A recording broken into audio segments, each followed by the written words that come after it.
Olá, mais uma vez aqui estamos com o nosso programa Alinhando os Ponteiros. Alinhando os ponteiros, colocando a nossa vida em ordem diante de Deus, lendo a palavra de Deus, caminhando versículo por versículo nas Escrituras, e nós já estamos chegando no final do livro de Atos dos Apóstolos. Nós estamos no último capítulo ali deste livro, numa história tão maravilhosa das viagens de Paulo e na sua última viagem como prisioneiro indo para Roma. Isso mesmo, tudo registrado. A minha vida e a sua vida também está sendo registrada. Lá em cima, estamos escrevendo história. E no programa de hoje, dentro desta viagem de Paulo, vamos vê-lo na ilha de Malta. O que vai acontecer com Paulo na ilha de Malta? Que importância tem esta parada nesta ilha antes de chegar a Roma? Vamos ver?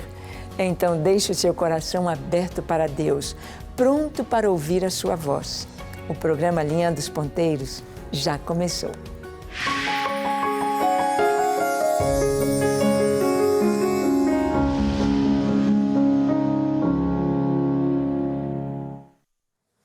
Vamos ver aqui Paulo na ilha de Malta.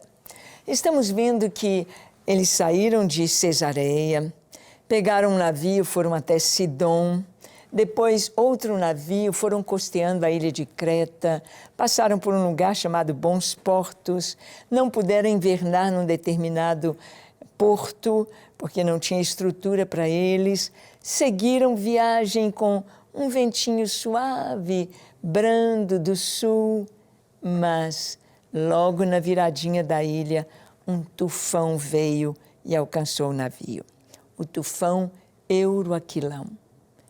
Foi algo tão forte que nós vimos que o navio, com muita dificuldade, conseguiu chegar perto desta ilha, da ilha de Malta. E o navio estragou todo completamente. Jogaram tudo que tinham trazido fora, jogaram a armação do navio e, finalmente, somente as suas vidas estão sendo salvas. Olha aqui o que está em Atos, capítulo 28, no versículo 1, logo depois de pularem do barco, pularem do navio, pularem nas águas do mar, alguns nadando para chegar em terra, outros segurando destroços do navio. O verso 1 do capítulo 28 diz: uma vez em terra, verificamos que a ilha se chamava Malta. Bem, esta ilha está lá no Mediterrâneo até hoje. Você pode visitá-la, você pode passar ali um final de semana e pensar na viagem de Paulo. Chegaram a uma ilha chamada Malta. Gente, não tem coisa melhor do que pisar em terra firme, principalmente depois de um naufrágio na voragem do mar. Principalmente depois de tantos perigos, depois de tanto suspense, depois de tanto tempo com o coração pequenininho pelos perigos do mar. Pisar em terra firme, pisar em terra firme. Eu me lembro que meu esposo, Paulo, ele não gostava de viajar de avião. Ele sentia insegurança em altura e foi Deus que tratou isso com ele de uma maneira muito linda. Mas eu falava, Paulo, por que você não gosta de viajar de avião? Que você fica com medo do avião cair e de morrer? Ele falou assim, Ângela, se a gente morrer em terra, a gente morre mais seguro. Eu ria muito. Morrer em terra, morre mais seguro. É uma expressão que você no ar ou na água, você sente insegurança. Na terra, imagina quando há um terremoto, que a terra treme, a insegurança em que as pessoas ficam. Elas não têm onde segurar, não têm para onde correr, a terra está tremendo. E tudo isso, e em tudo isto também, Deus está mostrando para a gente como precisamos dele. Como eu e você precisamos do Senhor. segurar em Deus. Ele é o nosso escudo, Ele é a nossa segurança, Ele é a nossa paz, Ele nos dá chão firme, Ele é rocha inabalável. Então nele a gente pode confiar, nele a gente pode segurar. Uns confiam em carros, outros em cavalos, mas nós faremos menção do nome do Senhor. O simples nome do Senhor traz segurança para nós. Eles chegaram nessa ilha chamada Malta. E ali nesta ilha foram tratados com humanidade pelos bárbaros. Olha o que está escrito em Atos 28, versículo 2. Diz assim: os bárbaros trataram-nos com singular humanidade, porque acendendo uma fogueira, acolheram-nos a todos por causa da chuva que caía e por causa do frio. Os bárbaros, por que são chamados de bárbaros? Para nós, chamar alguém de bárbaro é como se fosse uma pessoa sem cultura, uma pessoa violenta, uma pessoa agressiva. É o que a gente pensa dos vikings, daqueles saxões lá, bárbaros, chamados bárbaros. Mas esta palavra bárbaro significa todo aquele que não faz parte do Império Romano. Todos os que não eram romanos ou que não faziam parte do Império Romano, suas terras, suas cidades, seu país, não fazia parte do Império Romano, eram chamados bárbaros. Então, essa ilha de Malta era uma ilha que não fazia parte do Império Romano. Ali não estava o exército romano, ali não estava a autoridade dos Césares sobre aquela ilha. Eram bárbaros. Não significa que eles eram incultos, agressivos, que eles fossem maus. Não. Significava apenas que eles não faziam parte do Império Romano. E diz aqui a palavra que os bárbaros, o pessoal da ilha, tratou a todos os náufragos com singular humanidade. Aqueles prisioneiros deveriam ter uma corrente no seu braço, deveriam ter uma marca mostrando que eram prisioneiros. Aqueles soldados romanos estavam ali com a sua roupa romana, mostrando que faziam parte do Império Romano. E havia tripulação do navio também, aqueles homens fortes, aqueles marinheiros com o seu jeitão de marinheiro, mas foram todos tratados com humanidade. Foram tratados com valor por serem gente, por estarem salvos, por estarem entre eles. Bem, essas pessoas jamais saberiam que estaria sendo registrado nas Escrituras Sagradas o que eles fizeram para Paulo, para Aristarco e Lucas, para os romanos, para os prisioneiros, para os que ali estavam. Eles jamais podiam imaginar isso, mas trataram com humanidade, trataram com sentimento. Isso é tão importante. Como nós precisamos de pessoas nos hospitais que tratem aos pacientes com humanidade, que tratem com sentimento, que tratem com amor. Não tem nada melhor do que isso, do que esse sentimento de solidariedade, de amor. O Evangelho é exatamente isso. Jesus disse: nisso conhecerão que vocês são meus discípulos, se vocês tiverem amor, amor uns pelos outros. Essas pessoas, os bárbaros da ilha, não precisavam se importar com os náufragos. Esse povo chegou lá na praia, que se virem, que achem o que fazer. Não, eles pensaram, vamos ajudá-los. Eles estão cansados, eles estão com medo, eles estão com frio, eles precisam de nós. Então, caía uma chuva, todos estavam com frio. E estes bárbaros, acendendo uma fogueira, os acolheram a todos. venham cá. Vamos acender aqui uma fogueira, vem se aquecer, vem secar a sua roupa, vem sentir-se aquecido. Como isso é importante, como isso é importante. Saber que nas lutas da vida, saber que molhados, encharcados, com frio, cheios de medo, de cansaço, nós podemos encontrar amor nas pessoas, amor dado por Deus.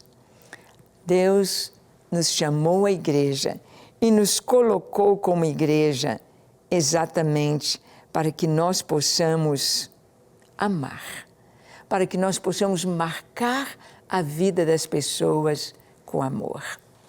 Estar junto, trazer calor, trazer a presença de Deus, secar a roupa, descansar, sentir-se amado, sentir-se abraçado, sentir-se bem.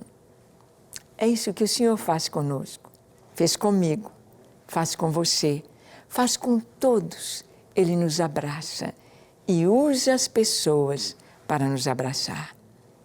Bem, ali estão os náufragos, ali estão se secando ali naquela fogueira, apesar de uma chuva fina cair. Mas olha o que acontece, uma víbora, uma cobra ataca Paulo. Olha o que está escrito em Atos 28, versículo 3. Tendo Paulo ajuntado e atirado à fogueira um feixe de gravetos, uma víbora, fugindo do calor, prendeu-se-lhe à mão. Paulo ajuntou gravetos. Paulo, ele já não era tão jovem. Paulo não era um jovem forte, musculoso, cheio de vigor, pronto para carregar o mundo nas costas. Não. Nesse tempo, ele já está encerrando a sua carreira.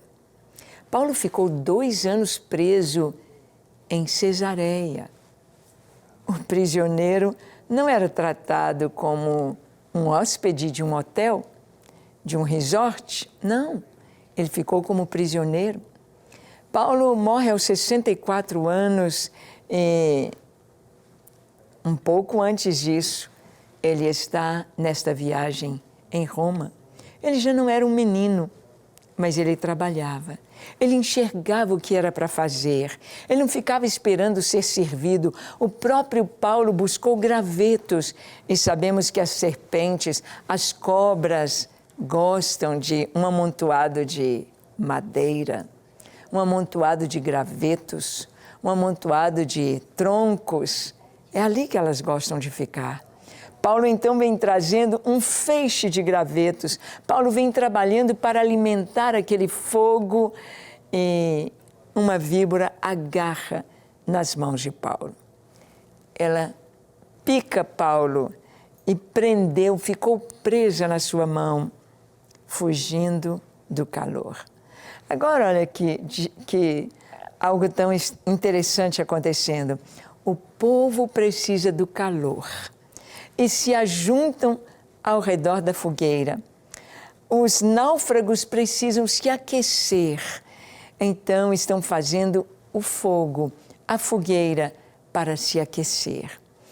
Os bárbaros estão servindo aos náufragos, ajudando a alimentar aquela grande fogueira que aquece, que seca e que dá bem-estar.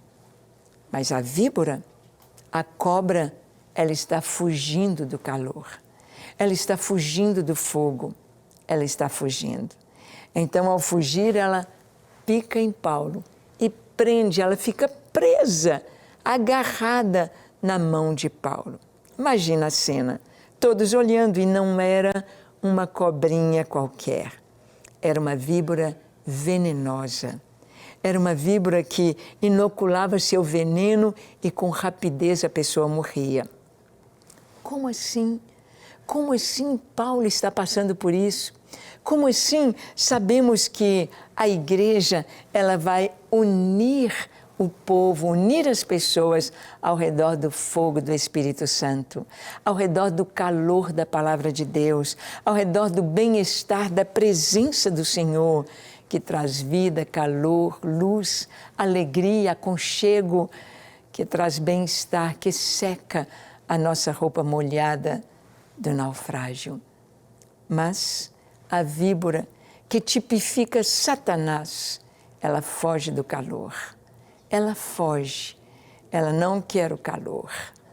Ah, quantas pessoas que estão cheias da influência das trevas e que fogem do calor, fogem da luz, fogem da fogueira que é a igreja do Senhor. Aqueles que atacam a igreja, aqueles que atacam o povo de Deus, fogem do calor. Fogem da presença de Deus, fogem, não querem a luz, não querem Deus. E aquela serpente fica agarrada na mão de Paulo. Vamos ver o julgamento pelas aparências e pela lógica. Olha o que acontece no versículo 4 de Atos 28. Quando os bárbaros viram a víbora pendente da mão dele, disseram uns aos outros: certamente este homem é assassino, porque, salvo do mar, a justiça não o deixa viver. Quando os bárbaros viram Paulo com aquela serpente grudada na sua mão, Paulo sacudiu e ela caiu no fogo. Porque Satanás, quando está no meio da igreja, ele tem de ser derrotado e ele cai no fogo. E ele é julgado, e ele é condenado, e ele é morto, e ele é destruído, a sua força é aniquilada por causa do fogo da presença de Deus. Mas Paulo sacode ali a sua mão. Mas os bárbaros, quando viram aquela cobra pendurada, aquela serpente venenosa pendurada na mão de Paulo, pensaram, julgaram: ah, este homem é um assassino. E ele é tão mau que ele escapou do mar, mas a justiça não o deixa viver. Ele é um homem mau. Ele é um assassino. A justiça está mostrando isto. Muitas vezes, algumas coisas podem suceder conosco, ou na igreja, ou na nossa vida, ou na nossa casa, em que o inimigo possa ter alguma, podemos dizer assim, algum ataque dele que faz com que as pessoas pensem e julguem mal a você, a nós, ao povo de Deus, dizendo: ah, esse cara é um assassino, esse cara é um picareta, ele é mau, ele é errado, ele é um ladrão, ele é isso, ele é aquilo. Julgam. Eles julgaram Paulo, pensaram: olha, ele escapou do mar e aqui ele não escapa da justiça de Deus. Olha o que está acontecendo com ele. A justiça não o deixa viver. É tão importante o que Jesus nos disse: não julgueis, para que não sejais julgados. Não condeneis, para que não sejais condenados. Porque com a medida com que medirdes, vos medirão a vós outros. Nós damos a medida para sermos julgados. Se a nossa medida de misericórdia é de perdão, haverá perdão e misericórdia. Se a nossa medida é de ferir, é de vingar, será essa a medida para nós. Portanto, Jesus nos ensina a misericórdia, o amor, o perdão, a compreensão. Não é aceitar o pecado, é não julgar as pessoas. Não é aceitar o pecado, mas é não condenar as pessoas.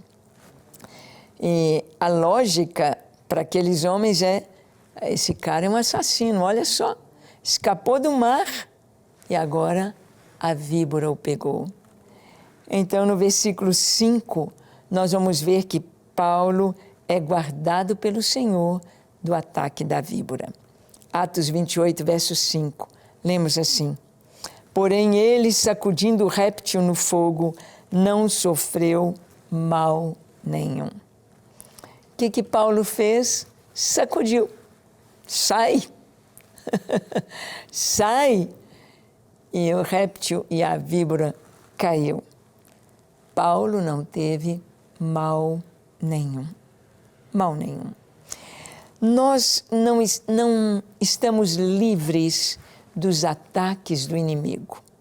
Nós não estamos livres dos ataques das víboras, das línguas, do mal, das armadilhas do inimigo. Não estamos livres, mas nós podemos sacudir. Nós podemos dizer, sai, e ficar livres. É tão importante saber isso, que o inimigo pode nos atacar. O inimigo pode vir. Muitas vezes Deus permite, foi assim com Jó. Ele disse a Jó, você pode tocar nos bens dele. E todos os bens Jó perdeu. Mas o Senhor disse, não toque na vida dele. Não toque na vida dele. Você pode tirar a saúde dele, mas não toque na sua vida. O inimigo, ele pode nos tocar, mas ele está sendo monitorado por Deus.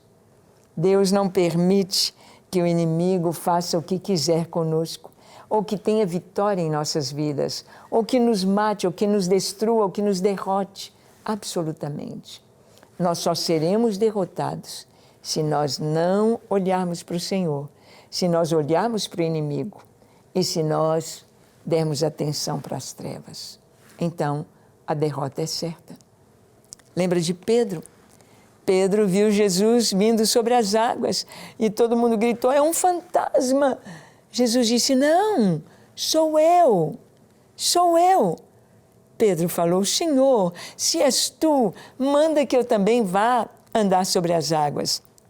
Jesus disse, vem Pedro, vem.